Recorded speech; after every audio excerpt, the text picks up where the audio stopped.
এভাবে প্রকাশ করা উচিত না। আমি ওয়াসিম আহমেদ অনেকের মন্তব্য শুনে নিই। সালাউদ্দিন আম্মারের বিষয়ে না হ্যাঁ।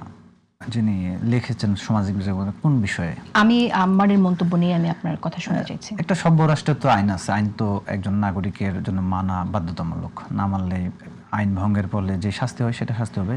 আর সালাউদ্দিন আম্মার যেটা লিখেছেন নিঃসন্দেহে সেটা নৈতিক জায়গা বা আইনের জায়গা থেকে সমর্থন করার কোনো সুযোগ নেই, কিন্তু যেই প্রেক্ষাপট থেকে লিখেছেন যে শাওনের যে বিষয়টা আর কি, নাম বলে ফেললাম, কিন্তু উনি যে এই যে হাজারো হাজারো মায়ের মানে কলকারি করা, তারপরে রক্ত, এটা তো উনি তো সম্মান দেখান নাই। উনি যদি সম্মান না দেখান তাহলে কি করা উচিত বা কি হওয়া উচিত, সেটা বিষয়ে একটা প্রশ্ন যে আমাদের কিভাবে কি করা উচিত।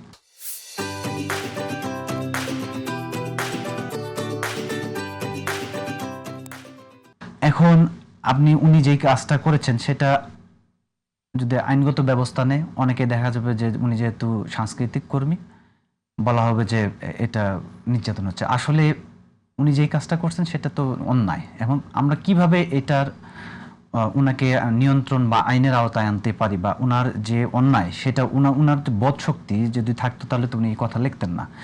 আমরা তো মুক্তিযুদ্ধ নিয়ে যেমন কোনো অবমাননাকর কথা বলতে পারি না, অনুরূপভাবে 24-এ তো অনেক হাজার হাজার মায়ের বুক কল খালি হয়েছে। এখানে তো অসম্মান জানিয়ে কাউকে বলা ঠিক না, এবং সভ্য এবং বিবেক বুদ্ধি সম্পন্ন কোনো মানুষ আসলে বলতে পারেন না। আমি মনে করি যে তার চিকিৎসা হওয়া উচিত, এবং যদি প্রচলিত আইনের ব্যবস্থা থাকে, আমি বর্তমান আইনে যদি এই ধরনের কোনো ব্যবস্থা নেওয়ার সুযোগ থাকে আমি সুযোগ জানাই, এবং আমরা যারা ছাত্র নেতৃত্ব আছি তাদেরকে সংযত ভাষা ব্যবহারের আহ্বান জানাই।